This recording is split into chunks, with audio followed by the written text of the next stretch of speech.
ვითარება ხორბლის საერთაშორისო ბაზარზე მარცვლეული იაფდება. Როგორ აისახება ტრენდი ქართულ ბაზარზე, როგორ მოსავალწელიან ხორბლის მსხვილი მწარმოებელი ქვეყნები და იქნება თუ არა საჭირო ფქვილის სუბსიდირების პროექტის გაგრძელება. ამ თემაზე ვსაუბრობთ გადაცემის მეორე ნაწილში. ჩემი თანაწამყვანი კომპანია გურიელის გენერალური დირექტორი მიხეილ ჭკუასელია. მოგესალმები. ჩვენს კითხვებს კი ხორბლისა და ფქვილის მწარმოებელთა ასოციაციის აღმასრულებელი დირექტორი ლევან სილაგა უპასუხებს. ბატონ ლევან, გამარჯობა და მადლობა გადაცემაში მონაწილეობისთვის. დიდი მადლობა ლევან, ჩვენ სტუმარი ხარ. Სიმართლე გითხრა, ვიხსენებდი ყველა ჩვენ შეხვედრას და ხშირად ხვდებით ხოლმე ამ საკითხზე სასაუბრად. და ყველა შეხვედრა იწყება და მთავრდება იმით, რომ როდის დადგება საქართველოში ის დრო, როდესაც პურზე არ ვისაუბრებ და პურის ფასის აწევას და ის ჩვეულებრივად იქნება, ასე ვთქვათ, საბაზრო პროდუქტი, მნიშვნელოვანი სურსათის უსაფრთხოების თვალსაზრისით განსაკუთრებული პირობები ხორბლისთვის, მაგრამ იქნება ჩვეულებრივი პროდუქტი და ეს არ გამოიწვევს რაღაცა ის დიდ და ტექტონიკურ ძვრებს საზოგადოების ცხოვრებაში და პოლიტიკურ ცხოვრებაში. დღეს ჩვენ მოვისმინეთ განცხადება პურის წარმომებლებისგან იმასთან დაკავშირებით, რომ მათთვის საკმარისი არ იქნება $53 ფასი ერთ ტომარა ფქვილზე და აუცილებელია რომ ის შემცირდეს 50 ლარამდე. გამომდინარე იქიდან რომ სხვა ყველა კომპლექტი, მაკომპლექტელებელია, ასე ვთქვათ, მასალა, რომელიც მონაწილეობს არის გაძვირებული ელექტროენერგია, მარილიც, ზეთიც და ასე შემდეგ, თუ გვინდა რომ პურის ფასი შევინარჩუნოთ. თქვენი ახსნა ამ საკითხის. კი ბატონო, მიშა, მოგესალმებით. მადლობა თემით დაინტერესებისთვის. მართლაც მასი არის. ჩვენს, ვიცი, გვინდა რომ თავისუფალი ბაზრის პრინციპით მუშაობდეს დღეს, როგორც ყველა პროდუქცია მუშაობს, ისე ვთქვათ, ხორბლიდან გამომდინარე ფქვილი, შემდეგ პური და თავისთავად ცხადია, ეს იქნება მაშინ, როდესაც ალბათ ყიდულობთ უნარიანობა ადამიანების ჩვენ ქვეყანაში უფრო მაღალი და ასეთი სენსიტიური არ იქნება პურის თემა და არ იქნება ის თემა, რომ მაგალითად იგივე როგორც კოკაკოლის გაძვირება, ლუდის გაძვირება და ასე შემდეგ არ არის ადამიანებისთვის ძირითადი ვთქვათ მიმართულება, რომ უყურონ ამ ტრენდს, არამედ უყურონ პირველადი მოხმარების საგნის უფრო პირველად ვთქვათ პროდუქტს, როგორიც არის პური. აქედან გამომდინარე თემა არის ის, რომ დღეს სამწუხაროდ ვიმყოფებით იმ პერიოდში და იმ პერიოდში ვიმყოფებოდით უბრალოდ მინდა ხაზი გაუსვარო, იმიტომ რომ დაანონსდა, რომ კარგი მოსავლის პირობებია მსოფლიოში, რომ გადავალთ ამაზე. კი, რომ თავისთავად ცხადია, გარკვეულწილად ეს იყო მოსახლეობის შეკვეთა ჯერ კიდევ წინა წლის დეკემბრის თვიდან, მაშინ როდესაც პერმანენტულად დაიწყო ხორბლის გაძვირება $200-დან დაავიდა $280-ზე, თავისთავად ცხადია, მოსახლეობის გამოკითხვის ნიშა ანალიტიკის მიხედვით იყო თემა, რომ პური არ უნდა გაძვირებულიყო. ჩვენ პანდემიის დასაწყის პერიოდზე გვაქვს, ხო, საუბარი გასული წლის დასაწყისში, როდესაც მოთხოვნა გაიზარდა ხორბალზე და იყო ცუდი მოსავალი, სხვა ჩვენს გასულ წელს და დომინირება იყო მთლიანად, ესე ვთქვათ, რუსული ხორბალი დომინირებდა მთელ მსოფლიოში. კი, ზუსტად ასე იყო და შესაბამისად ეს თემა დადგა, საკითხი დადგა დღის წესრიგში. ანუ მოსახლეობის შეკვეთა, ასე ვთქვათ, იყო, რომ პური არ გაძვირებულიყო, ყოველდღიური მოხმარების პური არ გაძვირებულიყო და მთავრობას ამაზე რაღაც უნდა ეპასუხა. ამის პასუხი თავისთავად ცხადია, ლოგიკურად იყო, რომ უნდა ყოფილიყო ის პარამეტრები ჩართული, რომ პურის გაძვირება თავიდან აცილებული იყო. და აქედან უნდა განხორციელებინა სუბსიდირება. აქედან გამომდინარე, დიახ, განხორციელდა სუბსიდირება. სუბსიდირება შეიძლება განხორციელებულიყო ხორბალში, ფქვილში, პურში და არჩეული იყო ფქვილში სუბსიდირება. იქედან გამომდინარე, რომ წისქვილ კომბინატების რაოდენობა არის დაახლოებით დიდი წისქვილ კომბინატების 20, საერთოდ თუ ავიღებთ 100-მდე და ცოტა მეტი, მაშინ როდესაც პურის წარმოებლების რაოდენობა არის 2000-მდე, ადმინისტრირებისათვის უფრო კარგი, უფრო სწორი და უფრო თავიდან ლევან იყო საუბარი იმაზე, რომ პირველი კვარტლის განმავლობაში მოხდებოდა სუბსიდირება, შემდეგ ეს გაიზარდა ივნისის ბოლომდე. ეს განცხადება ნიშნავს თუ არა იმას, რომ მე მაგალითად როგორც გადასახადი გადამხდები, ველოდები იმას, რომ სუბსიდირება აღარ გაგრძელდება, ნიშნავს თუ არა ეს განცხადება იმას, რომ სუბსიდირების გაგრძელება მოგვიწევს. თქვენ გულისხმობთ განცხადება ბატონი მალხაზ დოლიძის. ხო, წარმოებელთა ასოციაციის ამში. კი ბატონო, საქართველოს პურის წარმოებელთა ასოციაცია. ხო, მინდა გამოვარტო და ალბათ მოსახლეობამაც ისიც, რომ ჩვენ წარმოვიდგენთ ფქვილის წარმოებელთა ასოციაციას, ანუ წისქვილ კომბინატებს და ტრეიდერს, ბატონი მალხაზი წარმოადგენს პურის წარმოებელთა ასოციაციას. თავისთავად ცხადია, ეს არის მათი პოზიცია. მე ვიცი მათი პოზიცია ზოგადად სუბსიდირებასთან დაკავშირებით, ისევე როგორც ჩვენი პოზიცია, ჩვენ არ ვართ მომხრე სუბსიდირების, ანუ თავისუფალი ბაზრის პრინციპის მომხრე ვართ, თუმცა ამ კონკრეტულ შემთხვევაში ბატონი მალხაზის განცხადება ემსახურება იმას, რომ დღეს სამიზნე ფასი არის 53 ლარი 1 ტომარა ფქვილის, რითაც წისქვილ კომბინატები აწვდიან პურის ქარხნებს იმ 70 პურის ქარხნებს, რომ პური არ გაიზარდოს და შემდგომისათვის ისინი ანონსებდნენ, გამომდინარე იქედან, რომ ზეთი გაძვირდა, მარილი გაძვირდა და ასე შემდეგ, კომპონენტები ეს 3 ლარი გადატანილია უბრალოდ ფქვილის სუბსიდირებაში, რომ იქეთ არ წავიდა. ძალიან დიდი პროფესიონალი ხარ, მართლა გულსფელად და ჩემთვის როცა მნიშვნელოვანია პურის საკითხი და ფქვილის ეხება, ყოველ შენ გეკითხები ხოლმე. მაგრამ ამ შემთხვევაში ეკონომიკურად მაინტერესებს. დაუშვათ ჩვენ არ გამგვეხორციელებინა არანაირი სუბსიდირება, ეგრეთ წოდებული სოციალური პური, რომელიც ეკონომიკურად პირადად ჩემთვის როგორც პროფესიონალი ეკონომისტისთვის უაზრობაა, რაც გულისხმობს იმას, რომ 550 გრამიანი პური, რომელიც დღეს ღირს მაღაზიაში ლარი, რამდენით გაძვირდებოდა? აი, მოდი, არა გვაქვს სუბსიდირება, რამდენი ძვირდება პური? კი ბატონო, კიდევ ერთხელ გავუმიჯნავ ჩვენს ასოციაციას და ბატონო ასოციაციას, პურის წარმოებელთა ასოციაციის განცხადებით დეკემბრის თვეში გაძვირება მოხდებოდა 20 თეთრით და დღევანდელი სიტუაციიდან გამომდინარე რომ ფქვილმა დაიკლო სოფლიო დეკემბრის თვეში მაშინ როდესაც 1 ტომარა იყო 68 ლარი. ეხლა 1 ტომარა არის 61 ლარი. 61-60 ნაკლებიც არის შესაბამისად. ელასტიურობა რო კონდეს, მაშინ გაძვირდებოდა 20%-ით, ეხლა გაძვირებული პური უნდა იყოს 10 თეთრი. სადღაც კი ბატონი მალხაზის ამას ლაპარაკობს რომ 10 თეთრამდე გაძვირდება 1 ტომარა 1 ცალი პური. კი ბატონო, თუ კი ჩვენ ვამბობთ იმას გამოდის ისე რომ ჩვენ ამას ვასუბსიდირებთ და შესაბამისად ვერც ინფლაციას ვერ ვითვლით ნორმალურად, გვაქვს ფარული ინფლაცია, იმიტომ რომ ნაწილობრივ ჩვენ ამას ვაფინანსებთ სუბსიდირების სახით, მაგრამ ერთ წუთი ამას თავი დავანებოთ, რამდენად სწორად არის მატარებელი ამ შემთხვევაში ყველაზე მნიშვნელოვანი, როგორც აღნიშნავთ ხოლმე, პროდუქტის ფასი იმისთვის, რომ გავიგოთ რა გჭირს ეკონომიკაში, ხო? ამ შემთხვევაში ჩვენ რომ საერთოდ სუბსიდირება არ გავუკეთებინა, პური გქონოდა თავისუფალი, ფასი გქონოდა თავისუფალი. ეს გულისხმობს იმას, რომ არის სეზონი, როდესაც პურის ფასი მოიმატებს, მაგრამ არის სეზონი, როდესაც პურის ფასი დაიკლებს, ხო? მით უფრო ეხა წლევანდელი წლის წინასწარი მონაცემები, ესე ვთქვათ, ხორბლის ფასის, ხორბლის მოსავლის არის ძალიან კარგი რეკორდული მონაცემები. ხომ არ აჯობებდა ამ შემთხვევაში ჩვენ გაგვეხორციელებინა სოციალურად დაუცველი პირებისათვის პირდაპირი კომპენსაცია მიგვეცა პირდაპირ თანხა დაფინანსება ბიუჯეტიდან და ამ შემთხვევაში ეს ფასი გაგვეთავისუფლებინა და ეს დარღვევები, აი დარღვევები მე ვიძახი ინფორმაციის გადატანის თვალსაზრისით, წმიდა საბაზრო დარღვევები, რომელიც ხელს უშლის თავისუფალი ეკონომიკის ფუნქციონირებას, მსგავსი, ასე ვთქვათ, ანომალიებისგან ვიქნებოდით დაცული. რას ფიქრობთ? კი, თავისთავად ცხადია, ჩვენთვისაც ეს მისაღები არის პრინციპში, იქედან გამომდინარე, რომ ამ შემთხვევაში, რასაც მე დასაწყისიდან ვამბობდი, ანუ ხორბლიდან გამომდინარე, ფქვილი უნდა ღირდეს იმდენი, რამდენიც ხორბლიდან გამომდინარე ღირს და პურის თავისთავად იქნება ის, რაც თქვა, ფქვილიდან გამომდინარე იქნება. შესაბამისად, ის კითხვითი ნიშნები სამწუხაროდ, რომელიც არსებობს, რომ აი სუბსიდირება მიმდინარეობს წისქვილ კომბინატების, აქაც მინდა ვთქვა, რომ ეფექტი სუბსიდირების წისქვილ კომბინატებისთვის ეკონომიკური ეფექტი არის ნოლის ტოლი. მესმის, რომ თქვენი პროფესიული თვალსაზრისით და წარმოებლებს ან ინდუსტრიის, ქვეინდუსტრიის თვალსაზრისით მათ ინტერესებს იცავთ, მაგრამ მაინც კონკრეტული საკითხი რო განვიხილოთ. მოდი, ჩვენ ვართ კეთილსინდისიერი ბიზნესის წარმომადგენელი, ხო? უნდა ეს თუ კი ფასი იზრდება ფქვილის, ბუნებრივია გაიზრდება პურის ფასი, მაგრამ თუ კი ფქვილის ფასი მცირდება და შემცირება მნიშვნელოვანია, მაშინ ამან უნდა გამოიწვიოს პურის ფასის შემცირებაც. როდესაც ჩვენ მოვახდენდით კომპენსირებას სოციალურად დაუცველებისთვის მაღალი ფასის პირობებში, ეს ადამიანები დღეს უფრო მოგებული დარჩებოდნენ, იმიტომ რომ კომპენსაციას მაღალი ფასის პირობებში მიიღებდნენ და დღეს, როდესაც კეთილსინდისიერი ბიზნესი დააკლებდა პურზე ფასს, ისინი მათ ბევრად მეტი თანხა დარჩებოდათ იმისათვის, რომ თუნდაც სხვა პროდუქტები ეყიდათ. ანუ ეკონომიკურ ლოგიკას რომ მივყვეთ, მე მგონი უფრო სწორი ფორმა იქნება. დღეს თუ ვიმსჯელებთ იმაზე, რომ სოციალურად დაუცველმა ადამიანებმა კომპენსაცია ბიუჯეტიდან პირდაპირ მიიღონ და არ მოვახდინოთ რომელიმე ინდუსტრიის სუბსიდირება. კი ბატონო, გეთანხმები მიშა, შეიძლება მიზნობრიობა აქ უფრო ეფექტურიც ყოფილიყო და იქნება, რა ვიცი, ეს მსჯელობის საგნები პრინციპში არის და მუდმივად ტრიალებს და გადასაწყვეტი. ივნისის ბოლომდეა არსებული წესი, ხო?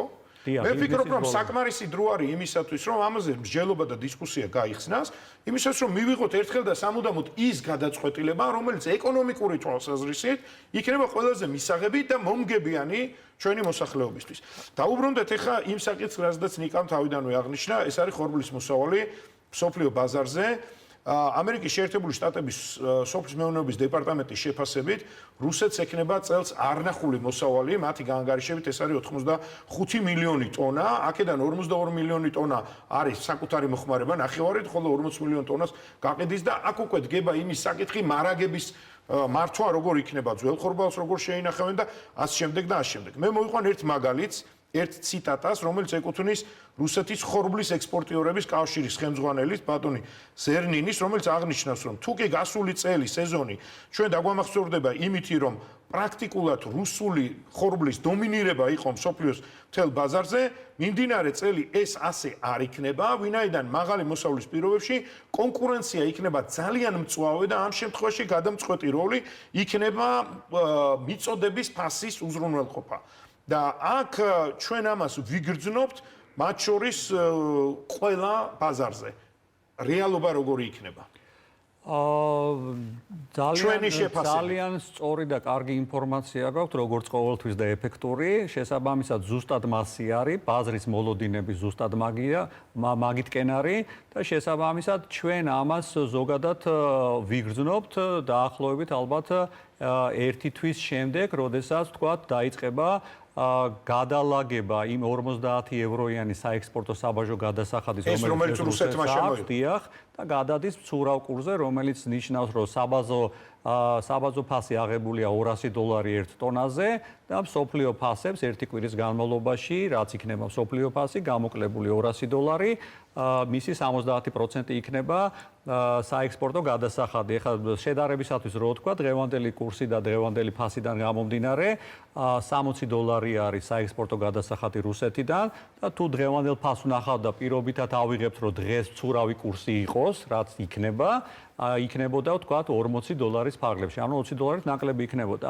პლუს თვითონ რუსეთსაც აქვს, რა თქმა უნდა, ინტერესი იმისი, რომ ხორბალი გაყიდოს საზღვარგარეთ, იმიტომ რომ ხორბალი ნავთობისმერი არის ძალიან დიდი, ვთქვათ, შემოსავალი რუსეთისათვის და აქედან გამომდინარე იმ კონკურენციის პირობებში, რომელიც მსოფლიოში იქნება საფრანგეთიდან, გერმანიიდან და ამერიკის შეერთებული შტატებიდან და რამოდენიმე ქვეყნიდან კიდე, ჩვენი მოლოდინი არის საკმაოდ ოპტიმისტური, რომ თვითონ ახალი მოსავლის პირობებში შეიძლება ფასებმა დაიკლოს ისე, რომ ვთქვათ, შესაძლებელი იქნება, რომ გარკვეული კონკურენტული ფასები თუ არა ჩვენ ამის გარდა და მუშაობთ, ვიცი რომ მუშაობთ და ამიტომ მინდა რომ დავაკონკრეტოთ ეს იმ ალტერნატივებზე, რომელზედაც გასული სეზონის განმავლობაში ძალიან კარგად იმუშავეთ, ამერიკული ხორბალი ძალიან დიდი რაოდენობით შემოვიდა და ამან შექმნა ის, რომ ჩვენ გვეჭირა ბალანსი და არ ვიყავით, ვთქვათ, ჩამოკიდებული მხოლოდ ერთ ქვეყანაზე იმპორტის შემოტანის თვალსაზრისით. ადგილობრივ ბაზარზე აუცილებლად დაგისვამთ შემდეგ.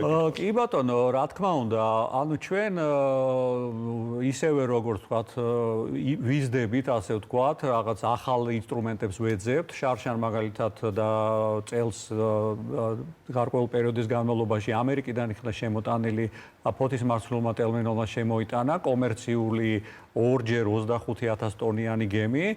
შესაბამისად, ეს იყო პროდუქტი მათ შორის ხეჯირების გაკეთების და ამაში მონაწილეობდა VTB ბანკი და სხვათა შორის ამ პროგრამის მიხედვით და ამ ახალი ინსტრუმენტებიდან გამომდინარე საშუალება იყო, რომ გარკვეულწილად პროგნოზირებადაც შემოსულიყო ეს პროდუქცია ბაზარზე, ისე რომ ზუსტად იმ დროს, როდესაც ეს ძალიან საჭირო იყო ქვეყნისათვის, შემოსულიყო და გარკვეული ბალანსი შეექმნა და როგორც მარაგების ისევე ფასის თვალსაზრისით. უსაფრთხოების ბალიში გაკეთებულიყო ფიზიკურად მარაგების და მათ შორის მაღალი ფასები იყო, მაგრამ იმ მაღალი ფასებიდან გამომდინარე მაინც სტაბილიზაციის ერთგვარი ფაქტორი აუცილებლად ჩვენ შეგვიძლია ვთქვათ, რომ თუ რუსეთმა მაგალითად როგორც იწუბრას შემთხვევაში მიიღო მაგალითად გადაწყვეტილება კვოტირების ანაკრძალვის თაობაზე, ქვეყანას არ შეექმნება პრობლემა მარაგების მიმართულებით. ქვეყანას არ შეექმნა პრობლემა არც ერთ ვარიანტში. იქედან გამომდინარე, რომ ჩვენ მუშაობთ პრინციპით ადგილზე ხორბალი, გზაში ხორბალი და ახალი კონტრაქტი და ორთვიანი და დღეს არის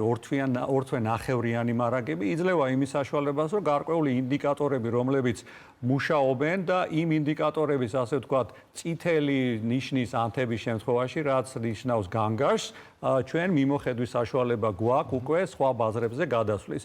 ანუ გარდამავალი მარაგები ყოველთვის საშუალებას იძლევა ის, რომ თუ მარაგი ჩამოვიდა თვეზე ქვემოთ, ფაქტიურად აქ რაღაც ხდება ისეთი, რომ გარკვეულწილად დივერსიფიცირების სერიოზული მომენტები უნდა ჩაერთოს. ლევან ჩვენთან იყო სტუმრად ბიზნეს პარტნიორის 4-ში და იქაური დრო არ გვეყო და ბუნებრივია რომ ეს პატარა დრო არ გვეყოფა.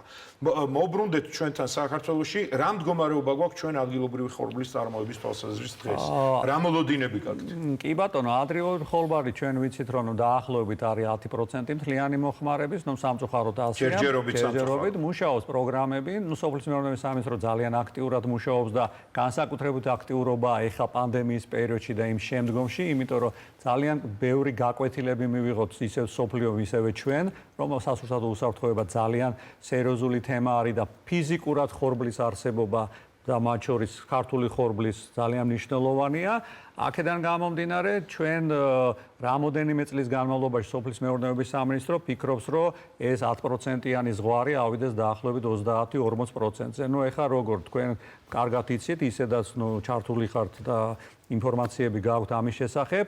ანუ ეს არის ცოდნა, ტექნოლოგია, აგრარული ტექნოლოგია, დაზღვევა აუცილებლად, კოოპერირება აუცილებლად და რაც საშუალებას გვაძლევს, რომ მოსავალი გავზარდოთ დღევანდელი ვთქვათ საშუალო მოსავალი, რომელიც არის 2 ტონა, 2 ტონა ნახევარი 1 ჰექტარზე, საშუალო ევროპულზე 5-6 ტონა და მაშინ იგივე ჰექტარობაშიც შეგვიძლია რომ ბევრად მეტი მიღოთ. ლევან, გეთახმებით, ეს რაოდენობის ზრდის თვალსაზრისით მიუხედავად იმისა, რომ პრობლემები არის, მიღწევადია, ჩემი აზრით. აქ ყველაზე მნიშვნელოვანი ჩემი აზრით მაინც ხარისხის გაუმჯობესებაზე უნდა ვისაუბროთ, იმიტომ რომ ერთმნიშვნელოვნად მარცვალი გვჭირდება. თუნდაც საფურაჟე თვალსაზრისით, იმიტომ რომ მაშინ ეს ჩვენს გვაძლევს საშუალებას, რომ მეცხოველეობის განვითარების კუთხით სერიოზული საკვები ბაზა შევქმნათ. მაგრამ ჩვენთვის ამ შემთხვევაში მნიშვნელოვანი არის, რომ უსაფრთხოების თვალსაზრისით ასევე საკვებ ხორბალზე გქონდეს საუბარი. აი ხარისხის თვალსაზრისით რა ფაქტორები არის, რომელიც ზემოქმედებს? იმიტომ რომ მესმის ახლა ძალიან დიპლომატიურად საუბრობთ და ძალიან კორექტულად საუბრობთ, გამომდინარე იქიდან, რომ დარგის ინტერესებიც იყოს და ფასადაც არის საუბრობს. მაგრამ მე რამდენადაც მაქვს ინფორმაცია, ჯერჯერობით ყოველ შემთხვევაში ბორბლებზე შემოტანილი ხორბლის და ფქვილის საკითხი და პრობლემა არ არის გადაწყვეტილი და ეს საკითხი არ არის მოგვარებული. არ არის მოგვარებული ტექნიკური რეგლამენტის საკითხი, ხო?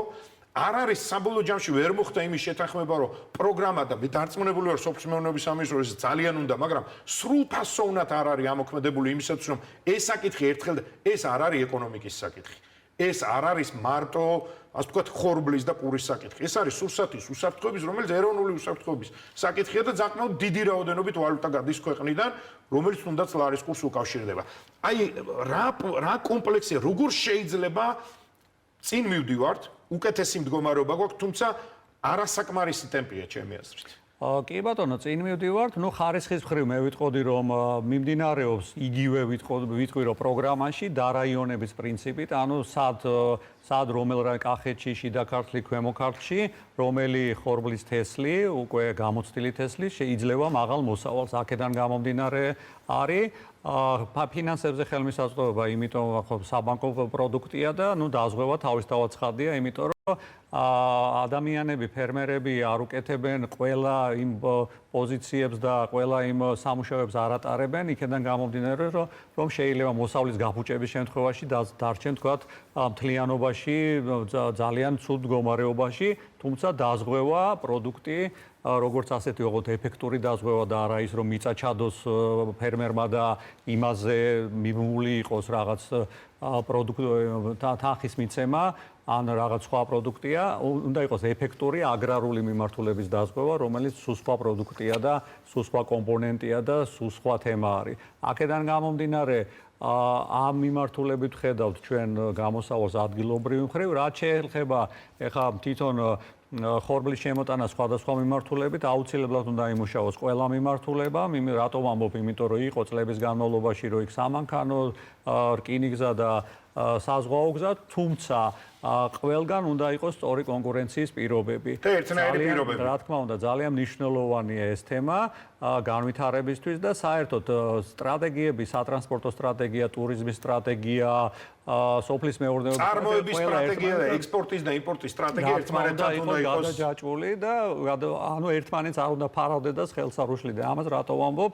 იმიტომ რომ სტრატეგიის მიხედვით მაგალითად იგივე გუდაურის მიმართულებით და ლარსის მიმართულებით ხშირად სტრატეგია სატრანსპორტო და სტრატეგია თქვათ ტურიზმის ერთმანეთს ხშირად ფარავს და ჩვენს პრობლემები გვექნა შემოტანის დროს და ნუ მათ შორის სხვა პროდუქტებსაც. შესაბამისად ამაზე სამუშაოა, მუშაობაც მიდის, ჩვენ ჩართულები ვარ და იმედი გვაქვს, რომ რა ვიცი, ქვეყანაც მოგეხმარებით რომ ტემპი ავკრიფოთ. ტემპი უნდა ავკრიფოთ აუცილებლად და რა ვიცი, ყველაფერი კარგად იქნება აუცილებლად ამის იმედი გვაქვს. ყოველ შემთხვევაში მათ შორის ჩვენ ბაზარზე. მადლობა. ასეთი იყო ბიზნეს პარტნიორი. დღეს ჩვენ ერთმანეთს შევხვდებით ხვალ 18 საათსა და 30 წუთზე. გმადლობთ ყურადღებისთვის, ნახვამდის.